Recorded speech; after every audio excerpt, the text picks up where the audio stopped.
പരമപദപത്മത്തിലണയുവാനീ ജന്മ പരമേശ സവിധത്തിലെത്തുന്നു നിത്യം.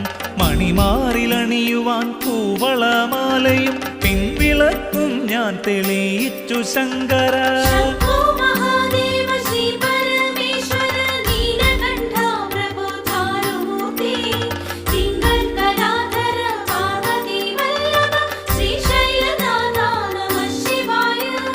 ദക്ഷിണാമൂർത്തിയായി സ്ഥാണുമലയനായി ദക്ഷന വൈരി നീരുദ്രദേവ.